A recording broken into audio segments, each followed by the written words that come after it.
¿Qué tal? Yo soy Armando Reigadas y esta ya es la sexta entrega de Conexionistas con el tema El arte del dibujo como herramienta de educación.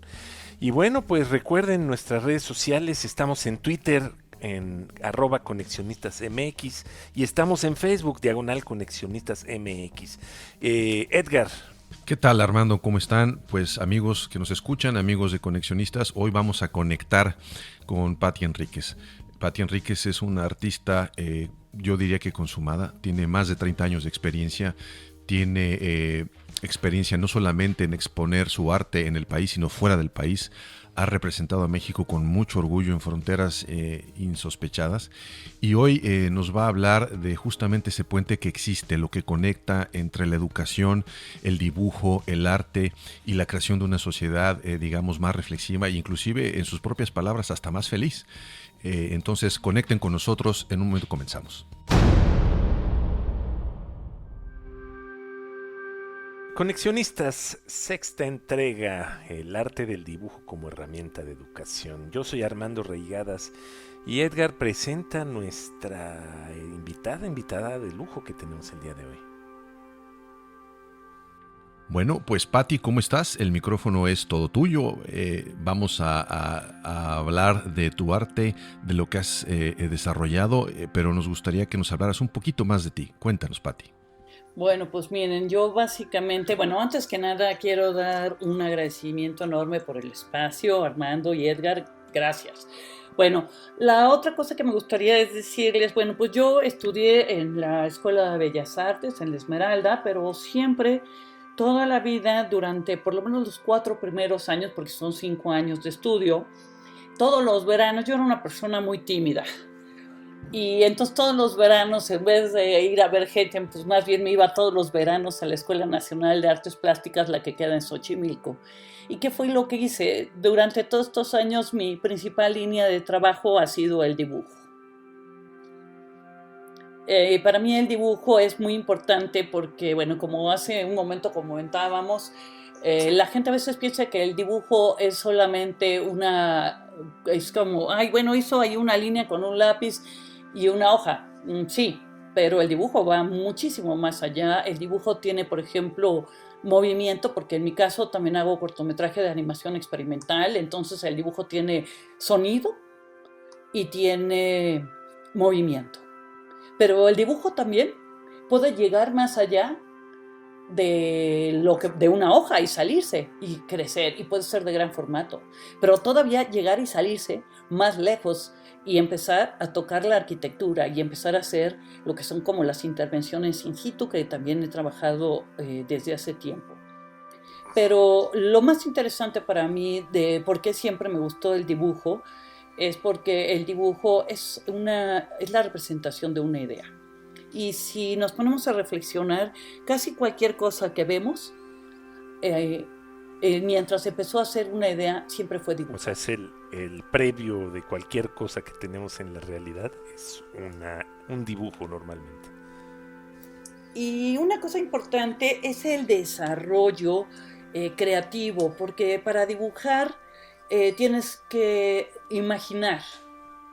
Y a veces la gente te dice, oye, pero la escuela no. Pues una de las cosas más importantes es la escuela, porque si no vas a la escuela, si no lees, si no ves las entrevistas, porque ahora, digamos, ya nuestras nuevas generaciones quizás no lean tanto, pero hay entrevistas importantísimas todo el tiempo con grandes creadores, así que sí son unos auténticos monstruos del arte internacional, que te dicen un poco cómo piensan, cómo se crea. Entonces, pues como en cualquier otra carrera, tienes que estar aprendiendo, tienes que estar viendo y tienes que estar informándote qué pasa. Pero para mí la parte de la creatividad es muy importante, porque además tienes que, te expones. O sea, cada vez que tú haces un dibujo o una animación o una intervención, no se queda en tu casa sin que nadie la vea. La ve probablemente bastante gente, y ahora con las redes las ve todavía más gente. Okay. Oye, Patti, me llama la atención, dentro de tu amplia trayectoria, tú ya has tocado y varias veces las fronteras extranjeras. Ya has expuesto allá, has recibido crítica y mi pregunta es, ¿regresas a México? ¿Vuelves a ir? ¿Regresas a México? En esta experiencia que has acumulado, ¿qué es lo que hay que tener como un artista del dibujo, en este caso nacional, para que el viaje que tú has iniciado se pueda repetir? En otras palabras, si a mí me gusta el dibujo, ¿qué tendría yo que hacer para seguir tus pasos y decir, sí, me interesa a mí influir, quiero que mis ideas no solamente sean vistas, sino sean experimentadas y quiero generar escuela? ¿Qué dentro de lo que has aprendido, qué cosas uno habría que hacer y sobre todo cuáles no hay que repetir? Mira, yo las que creo que hay que hacer, porque a mí me gusta más platicar en la parte como positiva de todo, en mi caso fue desde muy joven, casi desde que estaba en la escuela, empecé a concursar. Y eso es muy importante porque empiezas a foguear tu trabajo. Yo desde el principio empecé a tener selecciones en distintas cosas, y ustedes leen mi currículum, desde muy al principio empecé. Entonces, una de las cosas que te enseña es a que no seas muy delicadito, porque cuando haces esto, estás bajo los ojos de mucha gente, y entonces va a haber gente que diga, ay, qué increíble trabajo, y otros que digan, y esta porquería, ¿por qué la hicieron? Porque así es. El mundo del arte además es muy subjetivo. Independientemente si tienes una serie de cosas, parámetros con los que sabes que algo está bien hecho, pero tiene más que ver con lo subjetivo, con lo que tú transmites. Yo en mi caso, lo que he hecho casi toda mi vida ha sido es mandar a diferentes lugares y es como la lotería, si no juegas no ganas, ¿no? Pero tampoco basar tu carrera en eso. Y yo diría, si alguien me preguntara qué es lo que te hace sobrevivir en esto, ser casi...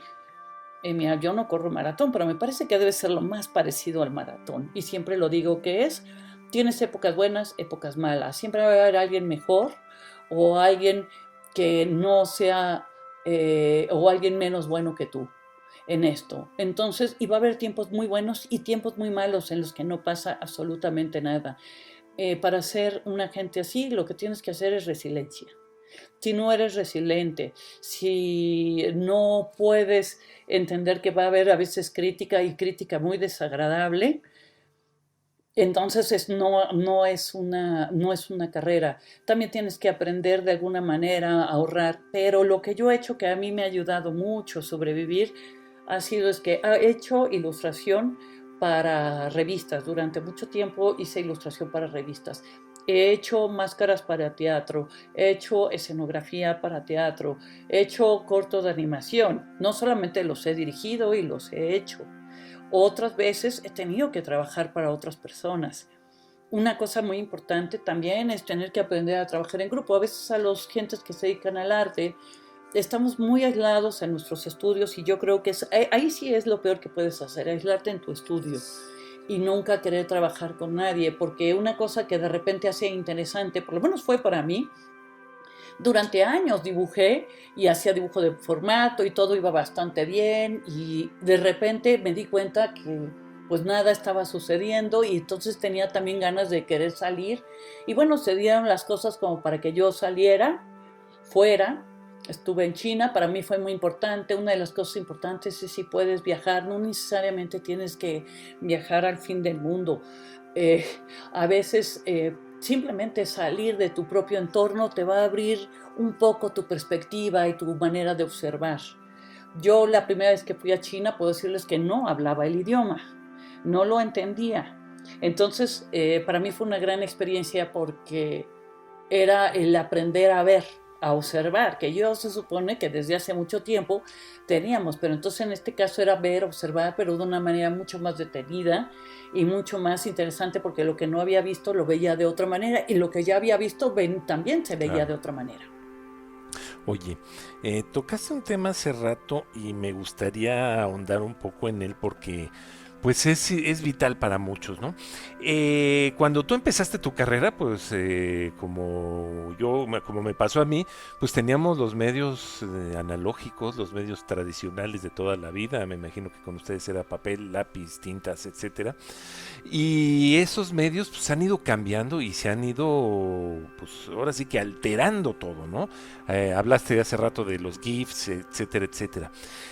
¿Cómo te ha servido a ti estas nuevas tecnologías para tu trabajo? Es decir, pues aplicar ya la cuestión digital, el dibujo a través de un programa, etcétera, etcétera. ¿Cómo ha alterado, cómo ha cambiado, cómo ha mejorado, cómo ha empeorado tu forma de trabajar? Pues fíjate que para mí ha sido muy interesante, porque yo mi dibujo es analógico, o sea, es un dibujo hecho a mano, puede ser con tinta, puede ser con lápiz, pero en general yo trabajo con tinta y con acrílico, pero no solamente trabajo con pinceles, los dibujos de gran formato y muchas de las intervenciones, una parte muy importante las dibujo directamente con las manos. ¿Ok? Entonces, parte de todo esto, la parte que es la parte digital, es la parte, por ejemplo, para hacer los cortometrajes de animación experimental, porque la edición y el sonido está hecho con especialistas extraordinarios con los que he trabajado. Obviamente también puedo decir, y bueno, aprovecho de una vez para dar un agradecimiento porque los cortos de animación que como Abuelo de pájaro y Atmósfera anímica hubieran sido imposibles sin el Sistema Nacional de Creadores de Arte. Pero lo que fue increíble en ese momento es empezar a trabajar lo que yo les decía en equipo. Yo trabajaba siempre dibujando y de repente resulta que hay alguien que hace el sonido y ese talento increíble se une al que hace la edición. Y en el caso de lo digital, yo más bien soy completamente analógica, pero ha sido muy interesante porque en el mundo del cortometraje, de animación experimental, a la gente le gusta mucho el dibujo analógico. Y te voy a decir por qué. Porque el dibujo analógico tiene algo que no tiene el dibujo digital, que es emoción. El dibujo digital, por más bueno que sea, por más perfecto, le falta la emoción. Y al dibujo, ese es el gran reto para mí, por ejemplo, para el dibujo digital. ¿De qué manera puedes lograr todas las emociones que tiene el dibujo analógico? No las tienes por más que te digan que esta pluma o que este pincel hace de esta manera. No, porque no va a tener ni la fuerza, ni el poder, ni la emoción de lo que tiene que ver con las Claro, manos. pero en lo que es tu trabajo digitalmente, ¿qué te ha servido para obviamente darle más fuerza a tu trabajo en cuanto a distribución, en cuanto a conocimiento? Bueno, el mundo digital es más bien, pues te sirven obviamente las redes para que mucha gente lo pueda ver y para tener distribución. Mira, en el caso de los cortometrajes, bueno, pues ya antes mandabas un DVD, ahorita ya mandas una liga y ya descargan tu corto. Eso te hace mucho más fácil, por ejemplo, que la pintura, que muchas veces la pintura, pues cómo la transportas, el seguro, se vuelve una cosa de terror, una exposición. Y en cambio, mandar una animación puede viajar por el mundo entero a través de una liga. Pero toda la parte, por ejemplo, que tiene que ver con la animación, aunque yo haga dibujo por dibujo, tienen que ser digitalizados. Y el audio también es digital. Yo no hago la parte digital, yo hago toda la parte analógica, hago la parte del concepto, que esa es la parte muy interesante. Pero yo más que analógico, en mi caso es más bien como una unión de lo analógico con lo digital. En mi caso más bien sería el concepto interdisciplinario, que eso es lo que ha hecho. Cuando me preguntan cómo ha sido, por qué ha salido mi trabajo fuera, es porque ha sido interdisciplinario.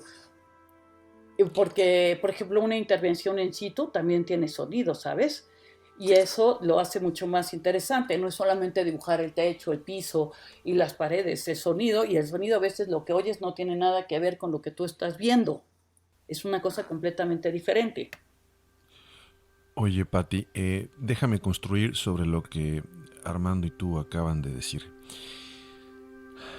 ¿Te imaginas tú el éxito, entendido el éxito como esta difusión de las ideas que conectas a través del dibujo a más personas? O sea, que llegue a más personas, que mueva más conciencias, desde que les pueda agradar o no gustar, es decir, ser vista y estar en más lados.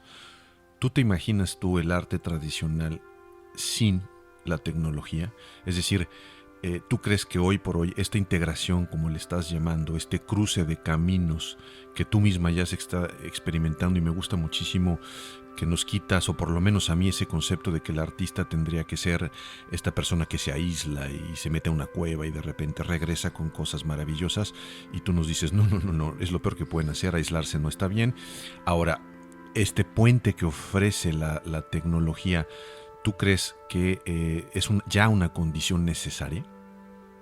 Pues mira, la tecnología sí es necesaria, pero no es todo, porque para empezar, lo que yo te digo es un dibujo no es igual, pero una de las cosas que yo sí creo que podría hacer y con la tecnología quizás sería una mayor difusión del mundo del arte, el mundo del dibujo, porque eso nos haría personas más creativas, nos haría pensar de maneras diferentes y tener diferentes soluciones. Esto es a lo que yo pienso que el mundo digital nos podría ayudar.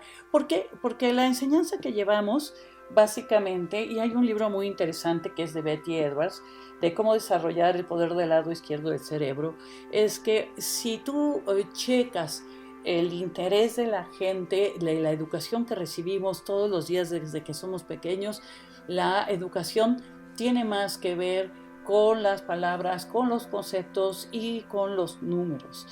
Pero no tiene nada que ver con el conocimiento, que no es como una fórmula, que es el conocimiento para dibujar, el conocimiento quizás es el mismo otro lado del cerebro donde está para dibujar el deporte. ¿Por qué? ¿Y cómo te das cuenta? Por cómo pasa el tiempo. Cuando tú estás dibujando, estás haciendo un super deporte que pasa y dices, ay, qué bien me la pasé, qué rápido fue, ¿no?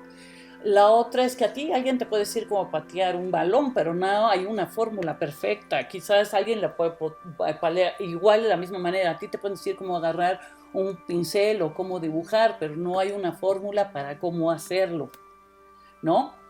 Y yo pienso que eso es una de las cosas que se necesitaría en la educación. Tendría que ser en la educación desde los más chiquitos hasta los más grandes. Pero el problema más grave que tenemos es que casi todos nos desanimamos muy pronto porque alguien llega y dice, ay, ¿cómo este dinosaurio? Pues si no es un dinosaurio, quién sabe qué otra cosa parezca. Y llega alguien y te dice, y no nos estamos dando cuenta que quizás eso que estamos viendo en ese momento con un niño es su manera en que lo ve y lo conceptualiza, ¿no? Y una de las cosas más interesantes que nos enseña el mundo del dibujo, que para mí sería algo que se debería difundir con digital o no digital, es la observación, porque básicamente es el trabajo de la observación y cómo el ojo con la mano están unidos para trabajar al unísono, los dos trabajan juntos. Y eso es un poco como una persona que va en una bicicleta. Tú le vas a decir cómo, pero él va a tener cómo agarrar su equilibrio a su velocidad y va a tener que tener ojos, manos, equilibrio y pies trabajando juntos, igual que una persona que patea una pelota. Bueno, tengo entendido que tú tienes mucha experiencia de esto, en el sentido de viajar a comunidades para enseñarle a los niños a hacer este tipo de cosas, ¿no? Cuéntanos un poco de eso, a ver. Mira, ahorita con Cultura Comunitaria acabo de estar en la zona de los volcanes. Esto es gracias a la Secretaría de la Cultura y del FONCA. Estuve 5 días, era una cosa muy interesante. Yo llegué pensando en que era solamente un GIF y resultó una gran herramienta de convivencia además. ¿Por qué? Porque era decirles, con una aplicación gratuita, todos podían dibujar y podías trabajar, ahora sí, con un papel y un plumón o un papel y una crayola. No necesitabas nada más que hacerle foto. ¿Por qué? Porque en este mundo, y más ahora, todos tenemos un celular, y si no lo tienen los niños, los tienen los padres, por temas de comunicación, seguridad, por lo que tú quieras. Todo el mundo tiene un celular y los chicos cada vez quieren más, ¿estás de acuerdo? Que el monito que se mueve. Pero entonces cada quien está en su propio mundo. Los adultos con sus celulares comunicándose por el WhatsApp, las redes o lo que tú gustes, y el niño jugando solo con un monito o cazando alguna cosa en las redes. Y lo que puede ser aquí interesante es que la gente se pueda agarrar juntos, sentarse y dibujar y poder trabajar en grupo para poder crear algo interesante. y no solamente estás recibiendo algo que no tiene nada que ver con nosotros, sino quizás a partir de tus propias preocupaciones, de lo que te gusta. Puede ser un pájaro, puede ser una casa, puedes pensar en un amanecer, y de la manera quizás más sencilla y genuina que es como puede dibujar un niño, poderlo hacer, y al mismo tiempo quizás sus padres al mismo tiempo poder trabajar, o hacer un GIF gigante donde tengas un salón donde todos trabajan y trabajan en paz y trabajan en orden. Esto falta mucho para que se desarrolle, pero esto sería algo interesante que se pudiera desarrollar, porque esto es apenas un piloto. Oye, Pati, en ese terreno que tocas, una de las cosas que Conexionistas hace a menudo es identificar cómo las empresas conectan con sus comunidades. Es un tema que Armando y yo hemos platicado, y la forma en que, digamos, esta llamada responsabilidad social se aboca a la comunidad.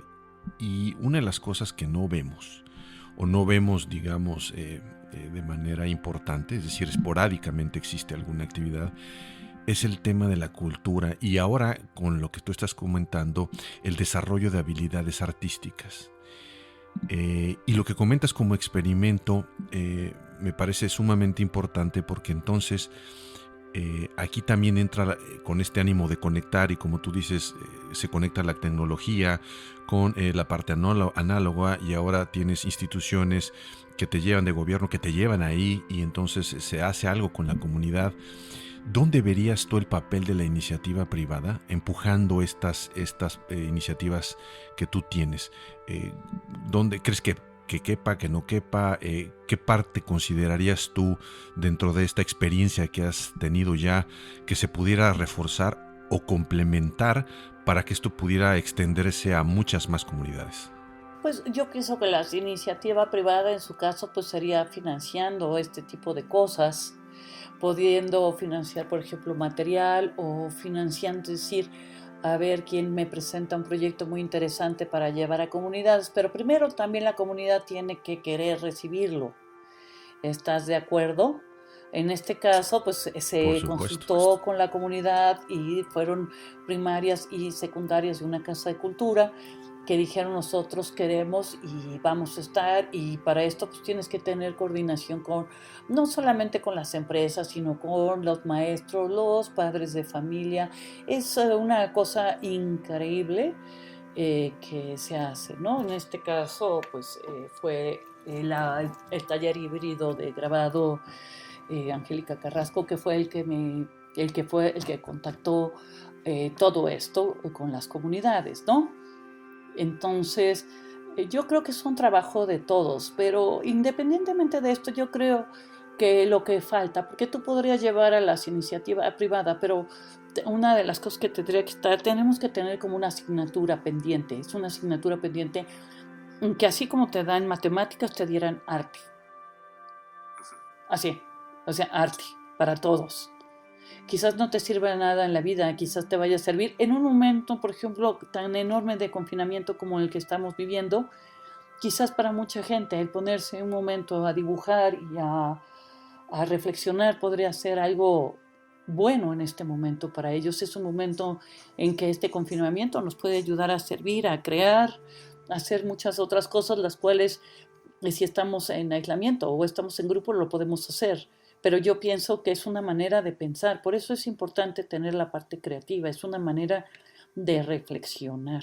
Quizás, por ejemplo, algunas empresas podrían, las gentes que trabajan con ellos tienen hijos, y podrían decir: oye, es que a los chicos queremos darles un curso de dibujo chiquito, a ver qué sucede, ¿no? O sea, hay mucha manera en que la gente se pueda involucrar, pero en esto se tienen que involucrar hasta los padres, porque lo que fue más emocionante fue que llegamos y estaban los niños, estaban los maestros, pero estaban todos los padres que me tocaron en varios de estos grupos de primaria. Estaban los padres, tanto la mamá como el papá, y al final la mamá y el papá también estaban dibujando, y todos en orden, y todos en paz, y todos divertidos. También hicimos otro en Ecatepec, el 8 de marzo, en Cultura Comunitaria. Y fue increíble porque había todo un festival, pero en este caso pues me tocó dar esto. Al principio llegaron unas cuantas gentes y al final teníamos 25 personas trabajando en una enorme hoja de revolución, tanto niños como adultos, todos en orden, todos en paz. Y para mí lo emocionante fue decir, esta herramienta que yo pensé que era solamente una unión entre lo digital y una unión entre lo analógico, entre el dibujo, era una herramienta de convivencia. Muy interesante, ¿eh? Muy, muy interesante lo que estás diciendo. Ahora, como adulto, ¿no? Porque antes de empezar a platicar estábamos comentando estos temas. Como adulto, ¿tú qué sugieres a una persona que de repente dice, bueno, yo siento que traigo un pequeño dibujante que quisiera explayarse de esta forma, quiere expresarse de esta manera? ¿Cómo le recomendarías retomar eso que a lo mejor perdió cuando era un niño y que alguien le dijo, no, pues eso no parece un dinosaurio, parece una lagartija? ¿Cómo le ayudarías a recuperar esto? Yo les diría que tratara de descargar los libros de Betty Edwards, porque además fue la manera en que yo aprendí en La Esmeralda con estos extraordinarios maestros que no nos enseñaron de una manera tan tradicional, sino en el caso de Betty Edwards te enseña cómo trabajar tu ojo con tu mano. Hay una serie de ejercicios de observación que eso le puede servir a cualquiera para poder retomarlo, decir, oye, mira, y además pensar lo que siempre deberíamos de pensar, nunca es demasiado tarde. No soy demasiado viejo para hacer esto, no soy demasiado anciano o ya no tengo la edad. No, yo creo que una de las cosas que puede ayudarnos en la vida es pensar que hay que atreverse. Si no nos atrevemos, te quedas encerrado. Es por eso de que mi trabajo de alguna manera salió, porque si no me hubiera atrevido a mostrarlo, pues estaría en mi casa encerrado. ¿Estás de acuerdo? Muchas veces, o sea, digamos que el 100% de las veces, digamos que a veces tengo un 70% de rechazo. Wow, ¿tanto así? Claro, porque hay que mandar y mandar un 70% de rechazo, pero de repente tienes un 1% cada mucho tiempo de un buen éxito. Y hay épocas buenas y épocas malas como en todo, ¿eh? Épocas en las que dices, ¿por qué todo, nada sale? Todo lo que mando, nada. En mi caso, lo que me ha servido es que ha sido como un tema en el que yo he tratado de no repetirme. Sí es el dibujo, es la línea, sí. Pero si me permiten un momento explicarles cómo ha sido, yo empecé con el dibujo en tinta. Después empecé a hacer los dibujos de acrílico enormes con las manos. Después de los dibujos de acrílicos enormes con las manos, empecé a trabajar con estas animaciones. Después de las animaciones que vi que el sonido, o sea que un dibujo se oía y se movía, y vi todo esto porque vi una animación de William Kentridge. Por favor véanlo, es muy interesante, es un gran dibujante, es un genio del mundo del arte moderno.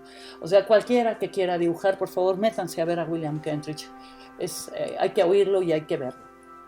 Pero estaba yo pensando en eso y de repente pues ya pasó lo de la animación, y ahora qué, además de las animaciones.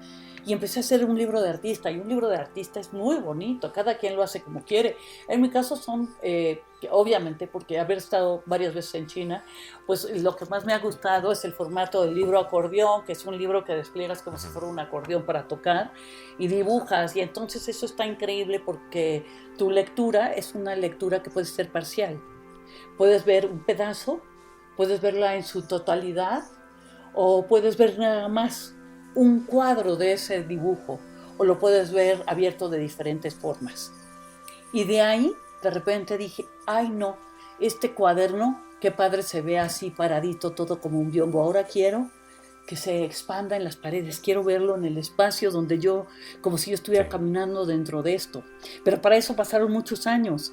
La exposición que hice para el Instituto de México en España, que fue fabulosa, igual que para el Museo de la Secretaría de Hacienda, que fueron igual que para el Instituto de Cultura de Aguascalientes, que es donde se han presentado estas 3 intervenciones grandes.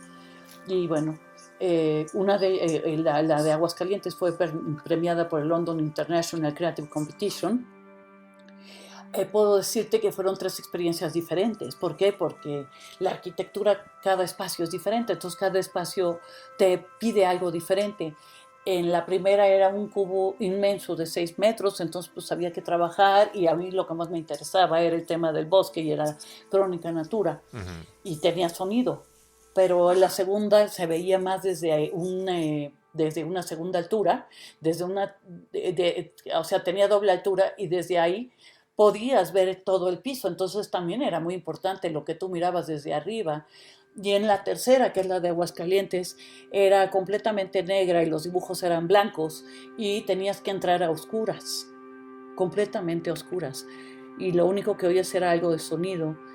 Pero cada persona tenía que entrar con una mini linterna o con la luz de su celular para que se convirtiera en una experiencia personal, pero al mismo tiempo era una experiencia colectiva. Cada quien veía lo que quería ver y a cada quien lo llevaba a un lugar diferente. Y para mí el arte no es solamente una representación, tiene mucho que ver con el tema de las sensaciones que creo. Me gusta crear sensaciones en las personas, llevarlos a lugares diferentes. Pero si te fijas, trato de no repetirme. Espero en algún momento dado llegar a ser un cuarto completamente digital. Pero espero poderlo hacer. Pero bueno, hablando de lo que estoy haciendo en los libros de artista y de las intervenciones, quiero aprovechar para dar también un agradecimiento enorme, porque estoy en la emisión 2019 del Sistema Nacional de Creadores de Arte. Es un agradecimiento enorme a la Secretaría de Cultura y al FONCA por hacer posible que yo pueda seguir trabajando. Oye, Pati, si tú tuvieras que escoger, déjame recapitular un poco lo que nos has comentado. Para una persona que tiene la habilidad, que se reconoce como dibujante, hay, de acuerdo a lo que acabas de regalarnos y compartirnos, y si esta persona quiere conectar para salir, ¿no?, de su estudio, para salir de su país, es decir, que su obra se conozca y se difunda y genere emociones, como lo has comentado, destaco 3 cosas. Primera, insistir. Saber que nunca es demasiado tarde e insistir, es decir, en un espíritu de perseverancia que tiene que estar ahí presente. Segundo, un altísimo nivel de tolerancia. Me llamó mucho la atención y me sorprendió este asunto de decir, espérame, o sea, la gran mayoría de los comentarios que vas a recibir es o no los recibes o son negativos, y entonces los éxitos empiezan a ser pocos, y esa es como una tendencia de cuidado, porque no todo tu trabajo va a ser bien visto o no es comprendido, etc. Y el tercero, con el que me quedo, es que no hay que aislarse. Es importante salir, conectarse, aprender de otras realidades, para concluir con este asunto de no repetirse y renovar. De esos 3, si tuvieses que escoger nada más uno, ¿con cuál te quedas? Yo la perseverancia. El mundo tienes que ser perseverante, porque va a haber algún momento dado en que alguien se enganche con lo que tú haces. Alguien diga, valió la pena. Y te lo digo porque, y siempre se lo digo a la gente, yo tuve 2 premios nacionales de arte joven en Aguascalientes. Fueron en 98 y 97 en dibujo, con diferentes jurados. Pero apliqué a la beca de jóvenes creadores. Nunca la gané. ¿Sabes cuántos años apliqué? 10. Y después apliqué 5 años más al Sistema Nacional de Creadores. Y hasta el 2007 la pude ganar, 2006. Y pasaron los años, pude aplicar para una beca en China en el 2011, y pasaron hasta el 2019 para poder volver a ganar el Sistema Nacional de Creadores. Dentro de eso pasaron muchas cosas, pasaron cosas buenas, pasaron cosas en las que te podría decir que hubo 2 o 3 años muy duros, muy difíciles, pero también, por ejemplo, en esos años hice otras cosas. Estuve trabajando, por ejemplo, para teatro. Y fue maravilloso, porque, por ejemplo, también me tocó ir, y eso es uno de los trabajos más hermosos que he tenido. Hay un proyecto increíble que es La Máquina de Teatro y me invitaron a colaborar con ellos. Y estuve en una comunidad también en Guanajuato. Y fue increíble porque era hacer máscaras para obras que iban a ser interpretadas por la comunidad. Y fue una experiencia fantástica, pero me tuve que dar la oportunidad de poder salir, decir y trabajar y ver y hacer otras cosas y poder trabajar en el teatro y gente que creyera en lo que yo estaba haciendo. Pero también me di la perseverancia de decir, bueno, ok, no está sucediendo nada, porque en un momento, siempre lo he dicho, para mí la animación fue muy importante. Empezó con unos cuantos dibujos y ¿sabes cómo me empecé a ver que quería yo animar? De repente tuve unos dibujos que me los pidieron para una revista, y había sido la guerra de Irak, y entonces estaba haciendo yo varios dibujos, y de repente lo empecé a ver y dije, wow, esto se puede convertir en una historia.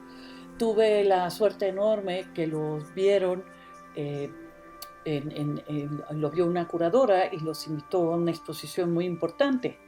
Cuando yo estos dibujos consideraba que habían sido solo para la revista, pues resultó que eran dibujos muy especiales, y de ahí tuve el encuentro con otras personas para poderlos lograr y hacer una pieza que se llama Los Pasos de la Furia. ¿No? Entonces, pero es la perseverancia y es la paciencia. Van juntas, perseverante y paciente. Qué buen nombre, Los Pasos de la Furia. Sí, The Paths of Fury. Si alguien cree que el mundo del arte es instantáneo, sí, claro, está perdido. Cree que necesita tener un gran estudio, están equivocados. Qué bueno si tienes un gran estudio y tienes muchos ayudantes. Eso quiere decir que probablemente has tenido mucho éxito y hay mucha gente y muchas galerías y gente comprándolo. Pero para pensar, no se necesita eso. No se necesita eso, lo digo por experiencia. Yo, las mejores épocas que he producido ha sido cuando estoy directamente en mi casa, en mi estudio dentro de mi casa, que me puedo, si a las 5 de la mañana o a las 3 de la mañana o a la hora que sea, tengo una idea y me puedo sentar y no tengo que salir, porque en el momento en que salgo con esta idea, quizás ya me voy a otro lugar, quizás cuando en el estudio no necesitas tener un gran estudio para poder producir. Magnífico. Oye, ya para finiquitar y para terminar, me gustaría nomás rápidamente, y sé que es muy difícil resumir toda una vida dedicada al dibujo, al arte, en unas pocas palabras, pero en general, ¿qué es lo que más te ha dejado? Híjole, a mí me ha dejado mucho la gente. La gente me ha dejado muchísimo. Okay. He conocido, en todo este tiempo que me ha tocado ir y venir, he conocido gente extraordinaria. Gente maravillosa, y lo que me ha dejado mucho es poder hacer algo a partir de una idea y que pueda llevar. Ha sido emocionante. Me siento profundamente agradecida con la vida. Perfecto, muchas gracias. Hoy conectamos, como bien lo acaban de escuchar, con Patricia Enríquez. Yo soy Armando Reigadas y esto fue El arte del dibujo como una herramienta de educación. Recuerden, Los Conexionistas, disponible en nuestro canal de YouTube, Conexionistas México, y así como en iVoox y en Spotify. Estas son nuestras redes. Me gustaría que Pati también nos diga las suyas. Pati, ¿dónde te podemos seguir en este vasto universo que es Internet? Mira, pues pueden seguirlo en Instagram como Patricia Enríquez Bremer, y pueden seguirlo también en mi página profesional en Facebook. Patricia Enríquez, algo importante es que tiene H. Eso sí, que quede muy claro, Enríquez con H. Sí, Patricia Enríquez Bremer en Instagram, que es, bueno, a mí me encanta, y también tengo Patricia Enríquez en Facebook. Si me dan un segundo, por favor, porque no me sé exactamente la dirección. Yo soy muy mala para esas cosas. No creas, yo lo tengo apuntado aquí enfrente, si no, se me olvida todo. Bueno, mientras, también síganos a nosotros, a los conexionistas, a Edgar Rodríguez y Armando Reigadas en Twitter. Estamos en @conexionistasmx y en Facebook estamos en Diagonal Conexionistas MX. Y Edgar, no sé si quieras rematar con algo. Claro que sí. Ya hemos aprendido, ¿no?, las características o lo que sí hay que hacer, como dice Patti, desde el punto de vista positivo, si queremos desarrollar nuestras habilidades de dibujo. Educación, mucho entrenamiento, tolerancia, pero sobre todo 2 cosas: observación y perseverancia. Gracias, Patti, de nuevo, por estar con nosotros, por conectar con nosotros, y quedamos, como te decía, con las puertas abiertas para una siguiente ocasión. Y pues muchas gracias, Armando, por esta oportunidad. Al contrario. Gracias, Armando, gracias, Edgar, gracias por esta increíble oportunidad. Estaré encantada siempre que quieran. Aquí Perfecto. estoy. Muchas gracias.